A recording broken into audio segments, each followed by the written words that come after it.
الحمد لله الحمد لله وكفى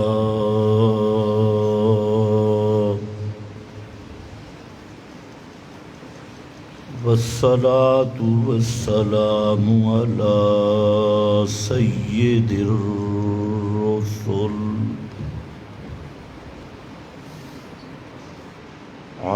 سيد الرسل وخاتم الأنبياء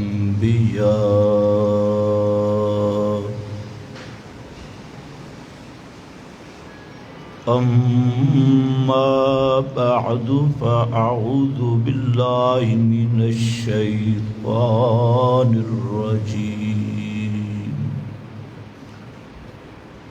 بسم الله الرحمن الرحيم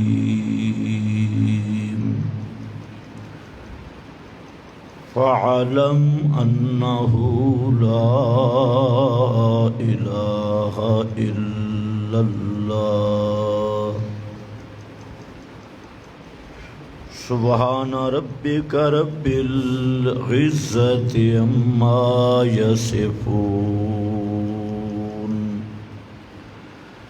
وسلام على المرسلين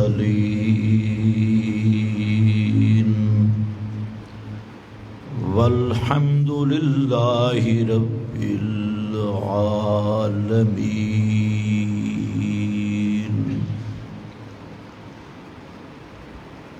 انتہائی قابل قدر بزرگوں اور بھائیوں، یہ رمضان المبارک کا مقدس مہینہ اپنے اختتام کے قریب ہے۔ خوش نصیب انسان وہ ہے جس نے رمضان المبارک کی قدر کی اور اپنے گناہوں کو بخشوانے میں کامیاب ہو گیا۔ یہ مہینہ اللہ کی ایک خاص رحمت ہے جس میں ہر مسلمان کو اپنی زندگی کے پورے اعمال پر نظر ثانی کا موقع ملتا ہے اور تجدید عہد، اللہ کی اطاعت پر تجدید عہد کا ایک موقع نصیب ہوتا ہے۔ قسمت والے انسان اس مہینے کی رحمتوں اور برکتوں سے ایسے مستفید ہو جاتے ہیں کہ جب عید کا دن ہوتا ہے تو ان کی حقیقتاً عید ہوتی ہے کہ ان کے وجود پر کوئی گناہ باقی نہیں رہتا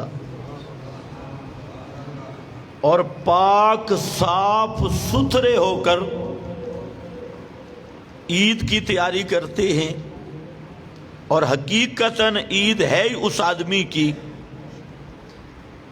کہ جس نے رمضان المبارک کے اللہ کی رحمت کے اس سمندر سے گزر کر اپنے وجود کی ہر میل کچیل کو دور کر لیا اور اپنے وجود کو گناہوں سے پاک کر لیا۔ اور وہ آدمی جو سمندر کے اندر داخل ہی نہیں ہوا، سمندر گزرتا رہا اور یہ کنارے پہ رہا، یا سمندر کے اندر تو آیا لیکن میل کچیل صاف نہیں کی، تو وہ سب سے بڑا محروم القسمت انسان اور بدبخت انسان ہے کہ رمضان کے 29 یا 30 دن اور راتیں یہ اس کے اوپر سے گزر گئی اور اس میں کوئی تبدیلی نہیں آئی. یہ اللہ تعالیٰ کا اسی طرح باغی رہا جیسے پہلے باغی تھا. تو اس انسان سے بڑا بدبخت انسان دنیا میں نہیں ہے. اس لیے یہ مہینہ اس کا پیغام ہی پیغام انقلاب ہے.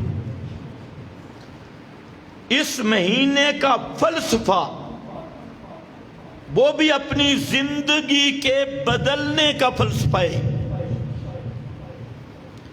پروگرام انقلابی، کیونکہ اس مہینہ کو جو شرف ملا، جو مقام ملا، جو فضائل ملے، وہ اس بنیاد پر کہ اللہ نے اس مہینے میں کتاب انقلاب قرآن مقدس کو نازل فرمایا. اور قرآن مقدس یہ اقوام عالم کی قسمتوں کا فیصلہ ہے. ایک انفرادی فیصلے ہوتی ہیں شب قدر میں، وہ 15 شعبان نہیں ہے، وہ شب قدر ہے. انا انزلناہ قرآنا انا انزلناہ فی لیلۃ مبارکہ انا انزلناہ فی لیلۃ القدر. لیلہ مبارکہ بھی وہی ہے اور لیلۃ القدر بھی وہی ہے، اور وہ شعبان میں نہیں. بعض لوگ کہتے ہیں کہ 15 شعبان یہ لیلہ مبارکہ ہے، حالانکہ لیلہ مبارکہ کی دوسری تفسیر خود قرآن میں موجود ہے. لیلۃ القدر یہی لیلہ مبارکہ ہے. اور یہ لیلہ مبارکہ کہو یا لیلۃ القدر کہو، یہ رات ہے شہر رمضان الذی انزل فیہ القرآن. یہ رمضان کی رات ہے، یہ شعبان کی رات نہیں. اور یہ جو نصف شعبان پہ مجوسیوں کی طرح آتش بازی اور مختلف قسم کی عبادت کے نام پہ بدعات اور اللہ رسول کی سپیشل بغاوتیں کی جاتی ہیں مختلف پروگراموں کے تحت، تو اسلام میں علامہ ابن عربی مالکی مفسر ہیں، ان کی کتاب احکام القرآن، اس میں انہوں نے زبردست بحث کی اور انہوں نے فرمایا کہ میں نے پوری تحقیق کی کہ 15 شعبان کی فضیلت پر ایک بھی صحیح حدیث موجود نہیں. یہ سب وہ اہل تشیع کا پراپاگنڈا، ان کا امام پیدا ہوا اور اس کو دائی بھی محسوس نہیں کر سکی اور وہ جہاں سے بھاگ گیا 15 شعبان اور یہ سارا خیر میں ادھر نہیں جانا چاہتا. تو وہ رات جس میں قرآن آیا اس کو اللہ نے 2 نام دیے. ایک ہے مبارک رات، دوسرا ہے قدر والی رات. قدر کے 3 معنی، ایک قادر کا معنی شرف اور عزت والی رات، مقام اور شان والی رات، اور دوسرا قادر تقدیر سے. یہ وہ رات ہے جس میں انفرادی فیصلے، شخصی تقدیر کے فیصلے وہ بھی ایک درجے میں کیے جاتے ہیں، لیکن سب سے بڑا یہ کہ یہ وہ رات ہے جس میں اقوام عالم کی اجتماعی قسمت اور تقدیر کا فیصلہ کر دیا گیا. قرآن مقدس نازل کر کے اللہ نے پوری کائنات کی قسمت کا یہ فیصلہ کیا کہ اب قیامت تک خوش بخت وہ ہوگا، سعادت مند وہ ہوگا جو قرآن کو اپنا امام سمجھے گا، جو قرآن کو اپنا ہادی سمجھے گا، جو قرآن کو اپنا راہبر سمجھے گا، جو قرآن کو ہدایت کا مرکز سمجھے گا، جو قرآن کو ہدایت اور ایمان کا ماخذ سمجھے گا۔ قیامت تک وہ خوش قسمت ہے، اور بدبخت وہ ہے جو قرآن سے ہٹ کر کسی ملا کی کتاب، کسی پیر کی کتاب، کسی امام یا مولوی کی کتاب اس کو ایمان کا ماخذ سمجھ بیٹھے، ہدایت کا مرکز سمجھ بیٹھے۔ قیامت تک وہ شقی بھی ہوگا اور بدبخت بھی ہوگا۔ اللہ نے یہ فیصلہ کیا لیلۃ القدر میں، اس لیے فرمایا انا انزلناہ فی لیلۃ القدر، یہ ہے وہ قسمت کے فیصلوں والی رات، یہ ہے وہ خاص تقدیر کے فیصلوں والی رات۔ جو شخصی فیصلے بھی ضرور ہوتے ہیں، لیکن سب سے بڑا فیصلہ اس رات میں پوری کائنات اور تقدیر عالم، اقوام عالم کی تقدیر کا فیصلہ کر دیا گیا۔ اسی لیے اس رات کا نام رکھا گیا قادر بھی، اور اس کا نام رکھا گیا مبارک رات بھی، فی لیلۃ مبارکہ۔ نعرہ بالکل نہیں، میں تو مقرر نہیں ہوں، میں نے کچھ باتیں سمجھانی ہیں، بالکل کوئی آدمی نعرہ نہ لگے۔ توجہ آپ فرمائیں، بس اتنا کافی ہے۔ ساری کائنات کی قسمت کا فیصلہ اسی رات میں کیا۔ خوش بخت کون، بدبخت کون، جنتی کون، جہنمی کون، دائیں والے کون، بائیں والے کون، اللہ والے کون، شیطان والے کون، عباد الرحمن کون، عباد الشیطان کون، اللہ کے بندے کون، اللہ کے باغی کون، اللہ کو ماننے والے کون، اللہ کے دشمن کون۔ یہ فیصلہ ہوا قرآن کو بھیج کر، اور قرآن آیا بحیثیت ترازو کے۔ فرمایا انزل الکتاب والمیزان، یہ قرآن اس کائنات میں حق اور باطل کی کسوٹی بن کے آیا، حق اور باطل کا ترازو بن کے آیا، حق اور باطل کی ترکڑی بن کے آیا۔ یہ وہ کسوٹی آ گئی، المیزان۔ اب اپنے عقائد کو تولنا ہوگا قرآن کے میزان پہ، اپنے اعمال کو فٹ کرنا ہوگا قرآن کی کسوٹی پہ۔ یہ ہے خوش قسمتی۔ اور قرآن کو ترک کرنا، آج پوری دنیا میں مسلمان وسائل کے اعتبار سے جو مسلمانوں کے پاس وسائل ہیں، 14 صدیوں کی تاریخ دیکھ لے، اتنے وسائل کبھی نہیں تھے۔ آج جو مسلمانوں کے پاس افواج ہیں، 14 صدیوں کا مطالعہ کر لے، اتنی افواج کسی دور میں نہیں تھی۔ آج جو مسلمانوں کے پاس افرادی قوت ہے، دنیا کی تاریخ کا مطالعہ کر لے، ایسی افرادی قوت کسی زمانے میں نہیں رہی۔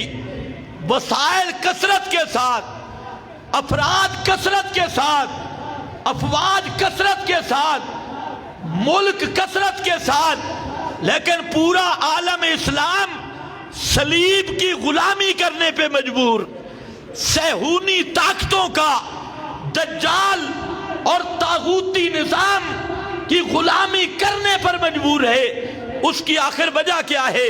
تو میرے بھائیوں، اگر مطالعہ کرو گے، وہ آدمی بھی تھے جو 313 نکلے تھے، یہی رمضان تھا، اور جن کی نصرت کے لیے آسمانوں سے جبریل بھی آ گیا، جن کی نصرت کے لیے اکیلا جبریل نہیں آیا، نوریوں کی فوج کو اجازت ملی، وہ بھی آ گئی۔ حالانکہ نوریوں نے قتل تو نہیں کرنا تھا،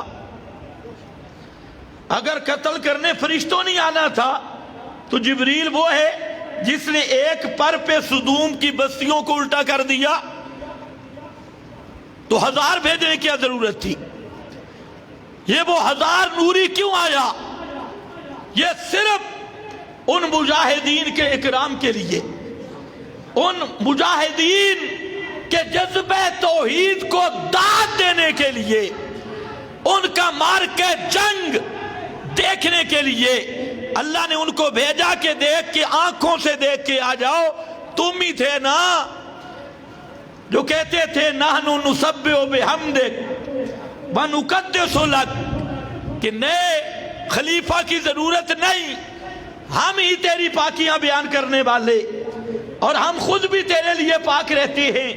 اور میں نے کہا تھا نا انی اعلم ما لا تعلمون، آج اپنی آنکھوں سے منظر دیکھو، ایک طرف نری مادی قوت ہے اور ایک طرف ایمان کی حرارت ہے، ایک طرف قرآن والی فوج ہے، اور پیغمبر کریم جب کافروں کی طرف دیکھتے ہیں تو آپ چہرہ انور پھیر لیتے ہیں اور آسمان کی طرف ہاتھ بلند کرتے ہیں اور حوالہ کیا دیتے ہیں؟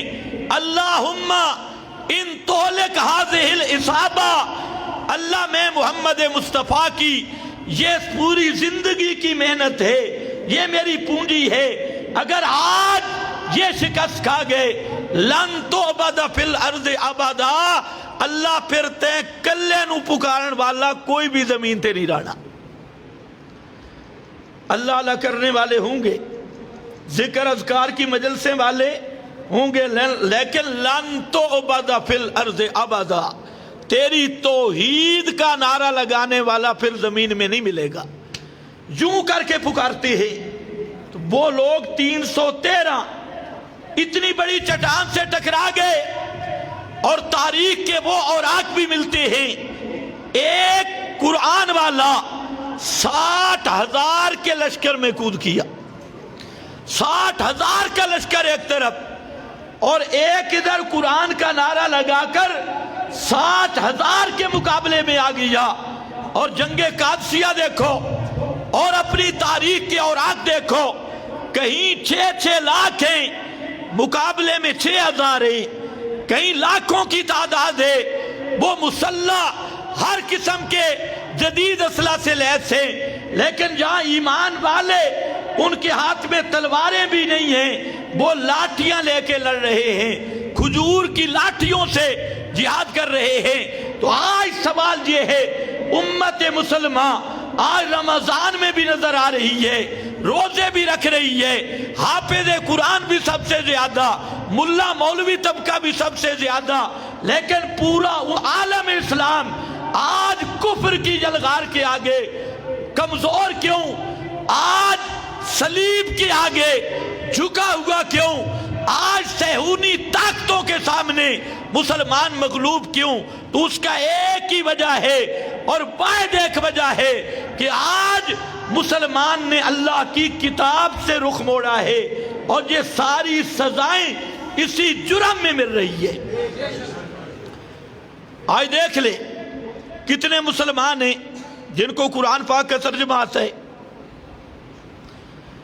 عیسائیوں کے بچے سے پوچھ لو، وہ اپنا مذہب جانتا ہے، لیکن مسلمان اتنا بے پرواہ، یہ عیسائی بننے کے چکر میں صبح پینٹ پہنائی، پتلون پہنائی، اور انگلش میڈیم سکول میں بھیج دیا، اور وہ انگلش میڈیم کا تو وہ امام بن گیا، اور چند دن کے بعد پتہ چلتا ہے یہ کسی انگریز کا بچہ ہے، اور قرآن کا بھی پتہ نہیں، دین محمدی کا بھی پتہ نہیں ہے، اپنے ہیرو کا بھی پتہ نہیں، اپنے ہیروز کا پتہ نہیں۔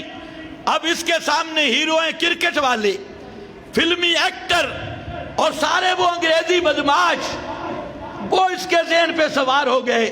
تو میرے بھائیوں، سب سے بڑی چیز جو امت مسلمہ نے اجتماعی طور پہ چھوڑی ہے وہ خدا کا قرآن چھوڑے۔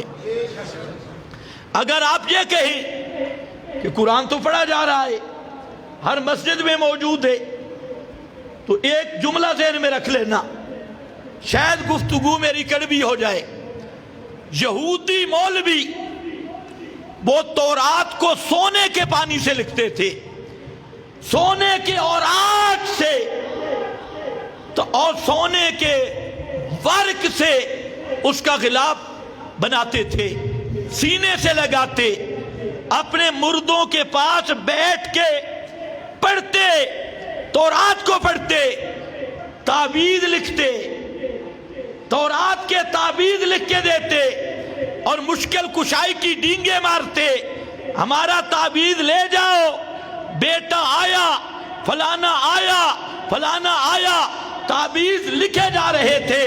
سونے کے پانی سے تورات کو لکھنے والے تھے، سونے کے اوراق سے تورات کو پر کرنے والے تھے، سونے کے برق چڑھانے والے تھے، غلاف چڑھانے والے تھے، لیکن اس کے باوجود اللہ نے ایک جملہ میں ان کے تورات کے ساتھ ایمان کا نقشہ کھینچا، فرمایا کتاب اللہ براء ظہورہم واتبعوا ما تتلو الشیاطین، کہ ان ظالموں نے میری کتاب کو پیٹھ کے پیچھے چھوڑ دیا، واتبعوا ما تتلو الشیاطین علی ملک سلیمان، اور لگ گئے پیچھے پوتھیوں کے، کتابڑیوں کے، جو ان کے شیطان مولوی یا جنات نے جادو کے ٹونے ٹوٹ کے اور وہی سیر، وہی تعویذ گنڈا ان کے پیچھے لگ گئے اور اللہ کی کتاب کو پیٹ کے پیچھے چھوڑا۔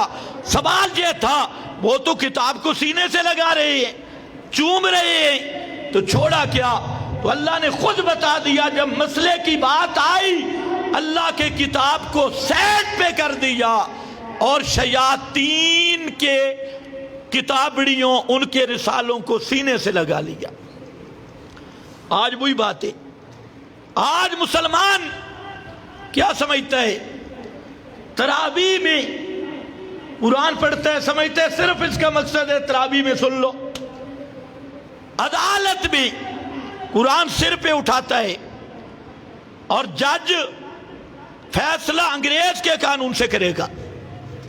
عدالت میں مسلمان کے سر پہ قسم کے لیے قرآن ہے اور جج کی قلم میں قرآن نہیں، جج کے قانون میں قرآن نہیں، اسمبلی میں تلاوت کے طور پہ قرآن ہے، اور جو اندر بیٹھے ہیں 360 بت، انہیں قرآن کی کوئی سورت پڑھنی بھی نہیں آتی، سورہ اخلاص نہیں پڑھ سکتے۔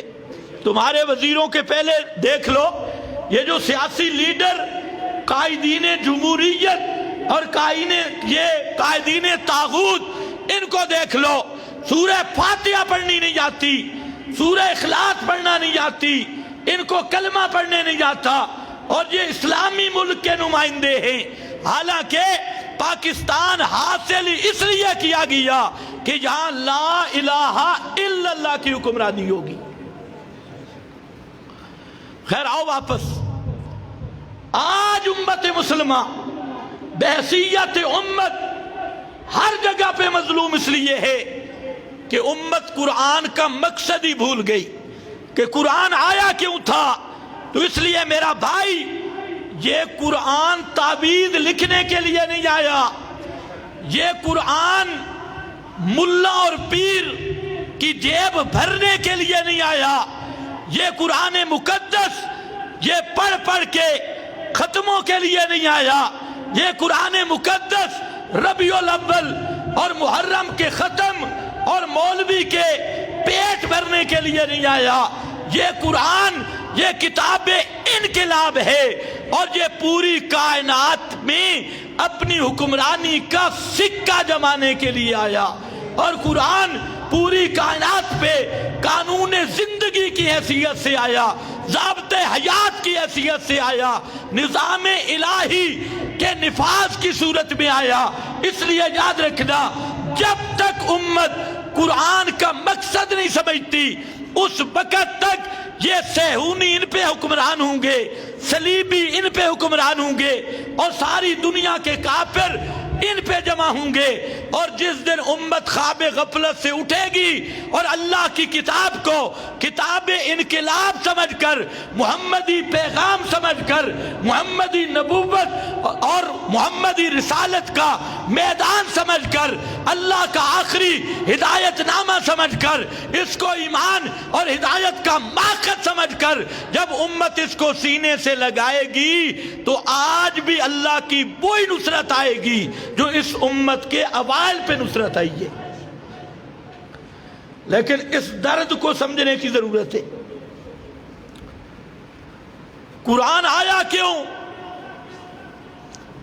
انقلاب قرآنی کا سب سے پہلی بنیاد، پہلا نقطہ اور پیغام محمدی کا سب سے پہلا نقطہ وہ یہ نقطہ ہے، وہ شروع جہاں سے ہوتا ہے فَعْلَمْ أَنَّهُ لَا إِلَٰهَ إِلَّا اللَّهُ. فَعْلَمْ یہ ہے علم.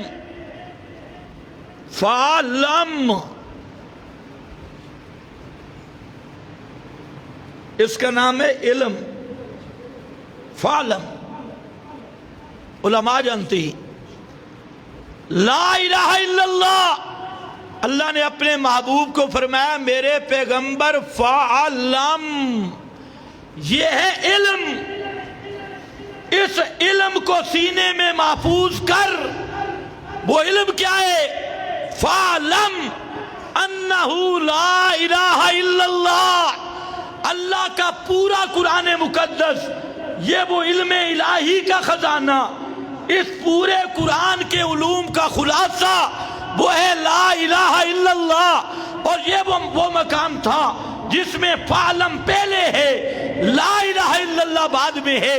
اور فرمایا میرا پیغمبر سمجھنے والا مسئلہ، جاننے والا مسئلہ، جس مسئلے کا علم یہاں امر کا صیغہ ذکر کیا، ہر مکلف پہ سیکھنا واجب ہے، ہر مرد پہ سیکھنا فرض ہے، ہر عورت پہ سیکھنا فرض ہے، ہر مسلمان پہ سیکھنا فرض ہے، ہر کلمہ گو پہ سیکھنا فرض ہے. پوری کائنات کے لیے نجات کے طور پہ جس کا سمجھ کے اقرار کرنا فرض ہے وہ ایک ہی جملہ ہے لا الہ الا اللہ محمد الرسول اللہ. اسی کا بیان ہے،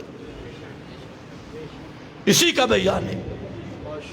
جملہ کیا ہے؟ لا الہ الا اللہ. اب ذرا میرے ساتھ بولو گے، نہ نعرہ نہ سبحان اللہ، لیکن سبق دہرانا ہے لا الہ الا اللہ.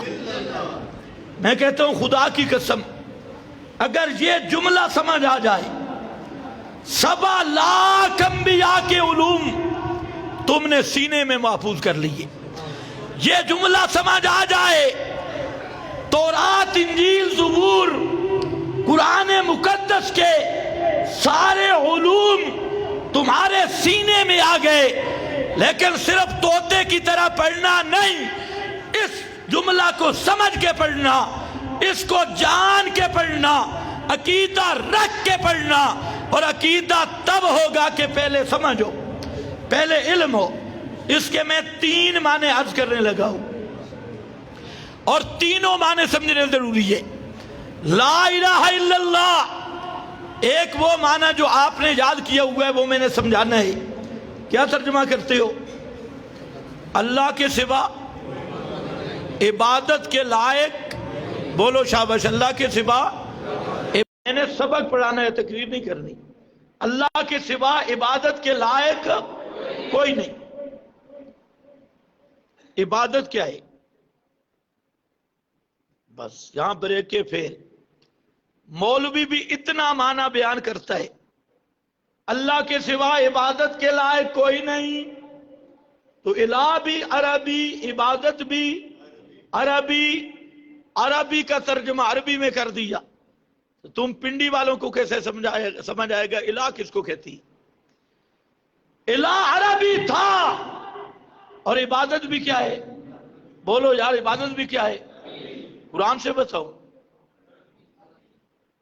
ان الذین یستکبرون عن عبادتی. قرآن عربی، عبادت بھی عربی. ضرورت اس بات کی ہے کہ ہم نے اپنی بولی میں سمجھنا ہے کہ الہ کا معنی کیا ہے. یہ معنی صحیح ہے، اللہ کے سوا عبادت کے لائق کوئی نہیں. لیکن عبادت کس چیز کا نام ہے؟ کوئی اس سے آگے چلے گا وہ کہہ دے گا اللہ کے سوا بندگی کے لائق کوئی نہیں. بندگی فارسی ہے، عبادت عربی ہے.